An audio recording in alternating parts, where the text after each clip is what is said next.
It is Wednesday, June 17th, 2026. This is another edition of Baseball Today. That is not my man, Trevor Plouffe. That is my girl, Swilly. I am Chris Rose. Producer Dan along for the ride as well. It is good to have you back. How are you? Thank you. I'm good. I'm busy. You know, it's middle of June. Things are in full swing baseball-wise. All-Stars coming up. So, can't complain. And the weather's great in the city right now. Oh, is it? It's not like sweltering humidity and stuff like that? This weekend, it was so hot and so humid, but the last 2 days, it's been high 70s. It's been lovely. By the way, did I interrupt your gaming? Because right now you're going double microphone on us. You've got the regular microphone, and then you've got the headset. You're in our gaming room, I guess, right? I am. Yes, I'm in our gaming room. Busy day at the office today. We got Justin Pennick doing some JM football trivia, and then we got talking baseball 2 doors down. So. Okay. All right. Well, I'm happy that they could make some space for us today. Isn't that nice? Me too. All right. Well, I always love having you on. You always give us a great perspective. I am wearing a Halos hat. Yeah, you are. For several reasons today, which we will get to momentarily. But we start off usually with our tip of the cap. And based on where this goes, usually in a baseball game, it should be almost like 2/3 of the way through, maybe even a little further down the show, because it deals with the 7th inning stretch. But this was so good that we have to get a man named Greg Fernese. He is part of the Phillies broadcast team. He runs their left field camera. So they were like, why don't you go do this? Obviously, he can croon a little bit. That's right. What sort of grade do you give him? Oh, my gosh. I mean, to be able to just come out and have a voice like that and then go in front of a crowd of probably, 35,000, 40,000 people and sing that song, I got to give him an A. I don't know. That's pretty impressive. I love when people just have a voice. Oh, he sold it. Yeah. He sold it too. It wasn't, you can't do that and half-ass it. You've got to go full blast. He stepped on the accelerator. He did a great job. I have had the good fortune of singing the 7th inning stretch at Wrigley Field.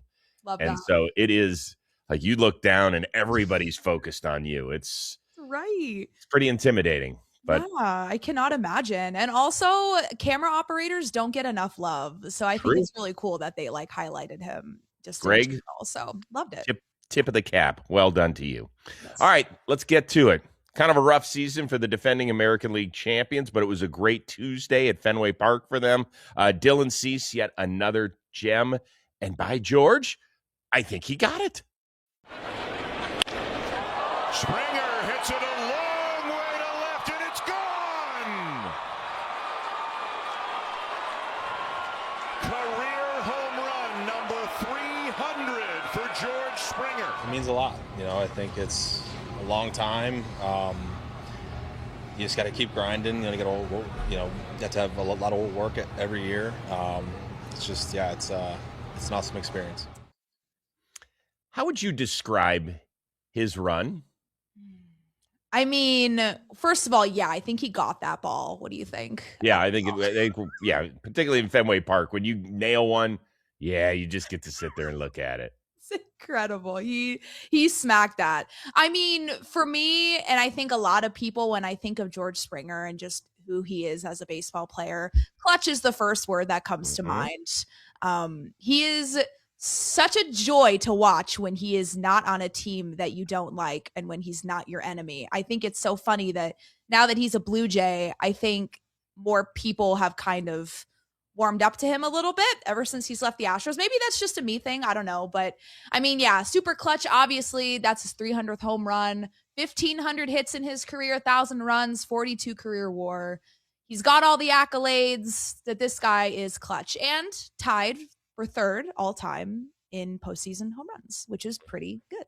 So only Manny Ramirez and his former Astros teammate Jose Altuve have more in the playoffs. He definitely has that gene. Like when the light shine brightest, he was at his best. And I think that's when we look back on his career, that's something you'll be able to say. An 880 OPS in the playoffs is no joke. When you are facing the best arms in the sport and you're going up there and smacking it with much more regularity than you are during your regular season career, that's something special.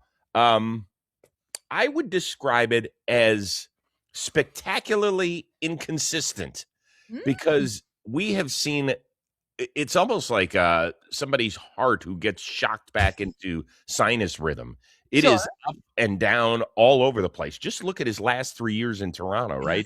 In 2024, it was horrible. He wasn't even a one-WAR player and OPS in the 600s. Last year, it's over 950, and he has a WAR, even though he was primarily a designated hitter, of 5, basically. Yeah. And this year, he's a negative WAR player, and he's back in the 600s in the OPS. During Houston, it was much more, one level. There were some times where it dipped, and sometimes it would get great. So he's wonderfully talented.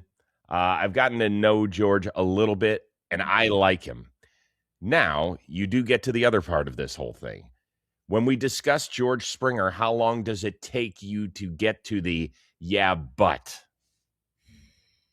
I mean, obviously, the farther away that we get from it, I think that you kind of, I don't want to say you forget about it, but I don't know. It's a tough conversation. I think that if you look past it, that one big glaring thing,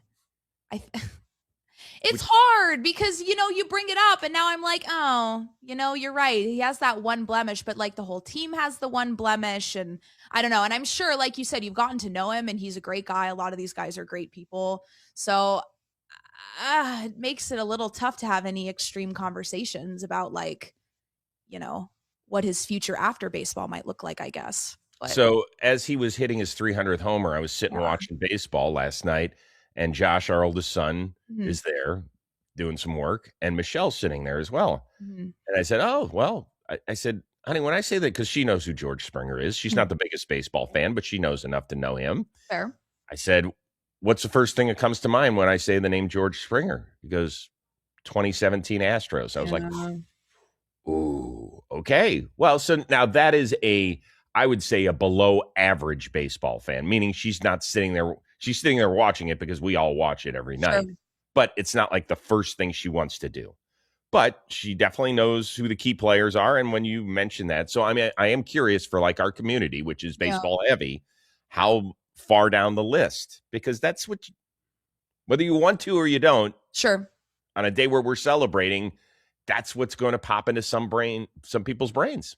Yeah, I think depending on the fan, maybe they have a different idea. I think for me, I don't know, my Angels weren't competing, obviously, so it doesn't really bother me. But if you ask a Yankee fan or something, it's going to be pretty high up on the list, I think. So, or a Dodger fan, because he was the World Series MVP when he hit 5 homers, including going clutch in Game 7 of that series back in Los Angeles. Right. There's one other thing that I will bring up, and I think it's really important. George Springer has struggled with being a lifelong stutterer. And early in his career, he didn't do a ton of interviews. And then I believe he started getting correspondence from people, a lot of young people who said, hey, we know that you stutter. You are an example to us. And then George started doing every interview he could because he knew that he was part of the face of this. And it's something that he hasn't run from. It's something that he has gravitated toward. And I think if we're to really look at the complete being of people, right, that's the real good side. I understand the negative side that came along with 2017 and that group down there in Houston, but I think there's a really, really good special side to George Springer. And that's something that I'll never forget. And I appreciate it that he took that leadership role. Yeah. So I think I agree with you. That's very big to be able to be an example in that way. So yeah, I agree with you. So George Springer, thumbs up. Congratulations on home run number 300. We'll see if you can get your Blue Jays back in this thing. I am curious where everybody sits on the George Springer spectrum, if you will. How far down the list do you get to before you think of 2017? What are the first few things you think of with him? We're community. We can share in the comments section. So go for it. That'd be great. All right. I'm going to get my T-Mobile read up here because I'm excited about it. Because today's episode is brought to you by our friends over at T-Mobile. Whether you're on the go or at the ballpark, T-Mobile is built to keep you connected wherever the game takes you. With America's best network, you know your phone is going to work, even in a crowded stadium. Now, anybody who's been to the big game knows the feeling. Your team, you get a walk-off, everybody's trying to text or post or send videos at exactly the same time, and suddenly your phone won't load anything. Or when you're trying to stream the game while you're on the move and the feed keeps buffering at the worst possible moment, you're shaking that thing going, will you work? Those are the moments that matter to real baseball fans, and a drop signal shouldn't be the reason that you miss any of them. Well, T-Mobile's network is built specifically to handle all of it. I'm talking about packed stadiums, big-time moments, no problem. Find out how baseball hits different with T-Mobile at T-Mobile.com/MLB. The fastest pace on analysis by Ookla of Speed Test Intelligence data of national speed score results for 2H 2025. The best based on analysis by Ookla of Speed Test Intelligence data 2H 2025. All right. Here we go. Here we go, Rosie. Here we go. Two of the biggest names in the sport. They both took center stage on Tuesday. There's a fly ball straight away center field. This one's a long way toward the wall, and it is gone. Mike Trout powers one to straightaway center field. It's his second homer in as many nights. Shohei Ohtani leads off and cracks a highliner deep center field. Here it is. Gone! It just takes Ohtani to snap this pitcher's duel. So both the Angels and the Dodgers shut out victors, right? You didn't give up any runs to the Diamondbacks, did you? That's right. We did not. Okay. Now, the Ohtani swing was big because Drew Rasmussen was great on this night. That was the only blemish in a 1-0 Rays loss, so the Dodgers get the dub. Mm-hmm. When something like this happens, meaning that Trout and Ohtani both shine on a particular night, how often do you, as an Angels fan, sit there and say, why the hell could we not have won anything with those two? Oh, Rosie, I have this thought a lot. Although as I get more removed, it goes away a little bit more. Look, I don't know how much you really want me to get into this, because at the end of the day, it's always going to be me pointing the finger at the owner of our team, Artie Moreno, always and forever. The only thing that I will give Artie, even though I don't really want to, is that, when Shohei was in Anaheim, there were a lot of injury issues with those three. With three as in Anthony Rendon. They played 88 games together when they were in Anaheim. Uh-oh. I'm frozen. Okay, we're good. Ooh, that scared me. Sorry. Anyways, they played 88 games together, those three, and they went 44-44. It's my favorite stat of all time. Oh. So, I'll give the injury stuff to them, but at the end of the day, Artie Moreno does not operate a baseball team in modern times. He took over the team in 2003, ran the farm system dry, and has really just signed big names in hopes of getting butts in seats, and that's about it. So, of course, I wish that we could have done more while Shohei was here, but it takes more than, two people on a baseball team to do anything super significant, in my opinion. We don't address all of the other big needs that we have. And like I said, Artie runs a baseball team in not a modern way. He wants to stick his hands in all the pots and be involved, but he's like not a baseball guy, and he just wants people in seats. And like I said, I could talk about this for so long. But yeah, of course, I wish that they would have won together, but the people in the front office didn't make it happen. So I do think about it quite frequently, and more than just the Freeway series when they hug out in center field together as they're getting loose. Like I wonder how the game is going to see that era. So I want to hit the fast forward button for somebody who is 4 or 5 years old and just getting into baseball, and they watch Shohei and he's their favorite player. And then in 50 years, they're at the Hall of Fame and they're walking around when both these guys are enshrined in Cooperstown, and they'll notice that the two of them played together. Right. And they're going to go, well, I know the name Mike Trout from my childhood, and he was kind of wrapping up his career, and he had gotten his 500th homer, and I was told that he was one of the great players early in his career. He was a 3-time MVP. And of course, Shohei was my guy growing up. And that was it. They played together for 6. They must have been great, those two. And then you would go back and look and realize the best they ever did in a season was 80 and 82. That's right. And even that year, I think they finished like 23 games back. The closest they ever got to first place was 17 games at the conclusion of a season. That's the thing. It's not that they didn't. It's hard to win. It really is. It's hard to make the playoffs. It's easier now, but even when they were starting, it's hard to make the playoffs. For sure. But to not even sniff it with those two, you're talking about an organizational failure beyond belief. Yeah, absolutely. It's an incredible failure. And that's why all of the blame should be on the front office and Artie Moreno, because you had so much time to make it happen, to beef up the farm system. And it's not like, he just took over this team. He's been there for 23 years now. Like he all he cares about is people sitting in seats. He doesn't care if they win. He just wants to make money, and that's it. So that's why he, the Angels wanted to sign Garrett Cole. They don't get Garrett Cole, so they freak out and they get Anthony Rendon instead, because now they have another big ticket guy that's going to bring people into the stadium. That's all he cares about is getting people in seats, and that's it. He does not care about winning, which is such a shame, because the Angels fan base is, when they're winning, it's a strong fan base. I mean, I've seen it. I've lived it, and it would bring people to the state. Rosie, I'm gonna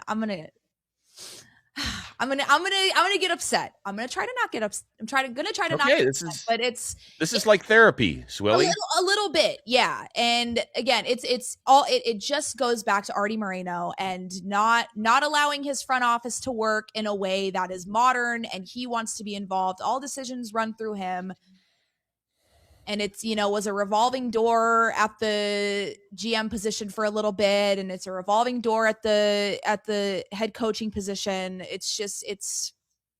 if you asked anybody now in that front office, they want to win right now. They want to win. They have no interest in a rebuild, which they should have done however many years ago, but they want to win right now. Make that make sense. What's unreal is the last 8 years to 10 years of Mike Trout's career, it's going to be, well, why didn't he want to get traded? Like, that's incredible that's going to be the narrative around the back 2/3 of his career, if you will. I will finally say that on this topic, Ohtani and Trout's baseball biorhythms were never specifically aligned, right? Right. 2019 was the last of Trout's 3 MVPs. That was Ohtani's worst full season. Right. Then Ohtani won his first MVP in 2021. Trout played 36 games. Yep. Ohtani's best year with the Angels, when you combine the hitting and the pitching, was 2022. He finished MVP 2 and Cy Young 4. Trout finished MVP 8, but only played 119 games. He had a rib injury that cost him 5 weeks. Yeah. Angels did finish third that year. Way back. They didn't. They finished third. That was the only year they didn't finish fourth together. Yeah. I mean, that's, like I said, those 3 in their whole tenure together on the Angels played 88 games together. Yeah. 88. Well, look, when you sign a long-term deal with a guy like Anthony Rendon, who was a fantastically talented baseball player. Yeah. But could have come up with a list of about 500 other things he would like to have done as a profession. Right. You knew that it was going to be a rough go. It's never that the Angels didn't, not that they didn't spend money. They have spent money over the last 20 plus years. Yes. They haven't spent it wisely. And correct. And that's what happened here. I don't know what is. Right. I wonder if people are even going to remember Ohtani's 6 years in Anaheim when it's all said and done. He's going to have so much success in Dodger Blue that they're going to be like, oh, he did, and he won MVPs there too. Yeah, I would assume that it would, you get far enough down the line, and yeah, they probably won't. I mean, obviously he won awards there, so there's that, but I mean, that's about it. So, Interesting. yeah. It's hard to obviously think about the future 30 or 40 years from now, Right. but what are people going to have a memory about his time in Anaheim with Mike Trout? Let us know. Yeah. Comment section. I'm sorry to have done this. I found it fascinating that since they both went deep on this day, are you mad at me? It's okay to be mad. I'm not mad at you. I'm not mad at you. A lot of people get mad at me. It's No, fine. I get it. I understand, but I am going to take a second to say that Mike Trout is second in voting right now for the AL All-Star or for the AL All-Star team, which is really exciting. And he is having a really, really good year. He leads the American League in runs and all that stuff. He's like second and third amongst outfielders in OPS. He's just been really, really good this year. Yes, and I would love it to see him start the All-Star game in Philadelphia. I think that would be fantastic. We need it. Yeah, and well-deserved, because we do have a lot of stars that unfortunately are banged up and are not going to play. Right. So you do need some of those huge names to kind of offset that. And he's one of them, and I hope that everybody continues to stuff the ballot box, even though you all did do it digitally. So there you go. Okay. Today's episode of Baseball Today, it is sponsored by Samuel Adams. Yes, this summer, America turns 250, and nobody's more ready to raise a glass than the beer named after the founding father himself, Samuel Adams. From the man who helped spark a revolution to the brand that's been brewing independence since 1984, Sam Adams is leading the celebration all summer long. Crack open a summer ale, that crisp, citrusy wheat ale with a bright lemon finish that tastes like the 4th of July in a glass. Or you can grab the limited edition Star Spangled Variety Pack loaded with summer ale, porch rocker, American Light, and fan favorite blueberry lager. Look for their retro-inspired packaging in a store near you, because this isn't just another summer, it's America's 250th. So join the rally. Raise a Sam for the founders, for the flavor, for 250 years of independence. Cheers to 250, America. This Sam's for you. Samuel Adams, the Boston Beer Company, Boston, Massachusetts. SamuelAdams.com. Savor the flavor responsibly. All right. It is time right now for Pack in the Park. This is where we look at players and storylines that are getting fans into the stadium. It is brought to you by our friends over at SeatGeek. Now, Kyle Schwarber, if you're a Philly fan, you get to go out there. Let's say you arrive in the top of the first with 1 or 2 outs, and you look on the field and you're like, oh my God, what happened to Bryce Harper? Is he hurt? Kyle Schwarber's playing first base? Yes. Sure is. Don Mattingly said, we're going to do this like 8 to 10 times a year. Get him on his feet. Get him out there. Get him mixing it up. He can't just be a DH the whole time. So Schwarber was out there for the first time since the 2021 ALCS when he toted up with the Boston Red Sox. And guess what? He must have liked it. 25th homer of the season. Yeah, that's Tom McCarthy and Crucky and Ruben Amaro and the rest of the crew. They were all doing the game from the seats. So they were talking to Farrah the Fanatic. Of course. They were talking to some fans. Do you like it when broadcasts go into the seats or no? I think it's fun. I don't mind it. I don't know about for a full game, but I don't know. I like it when they mix it up. I think it's fun. Yeah. I mean, they had like 5 of them all sitting there. And the funny thing was, at the end of the day, instead of an on-field interview where they throw a headset on them, they had Schwarber walk over behind the plate where they were located, and Schwarber's got a microphone, but he doesn't have headphones on, so he can't really hear them. So he's like going like this up against the netting. He's like, hey, what are you saying? So that part got a little awkward, but there were definitely some cute moments, no question about it. Schwarber, his 9th career 25 homer season. He's going to get to 500, isn't he? I think he might get to 500, Rosie. Why not? Yeah. Why not? Yeah, 365 now? Yeah. So he's one of these generational sluggers that I think we're going to talk about for this generation, where you're like, oh, man, even though that one was like a wall scraper, there's so few of those. Yeah. Like he hits some of the prettiest home runs we see in the sport. He really does. Yeah. He really does. He'll be in the home run derby. I think both he and Harper have to participate, don't they? Yeah, I mean, Schwarber at the very least, but I think you have to get both of them in there. Yeah. I think that if Harper makes the team, which I think will be a tough chore, but I think he'll get there. Yeah. I think if they're both make it, yeah, there you go. I mean, jeez. It's a thing of beauty. It is. It is. He is so fun to watch.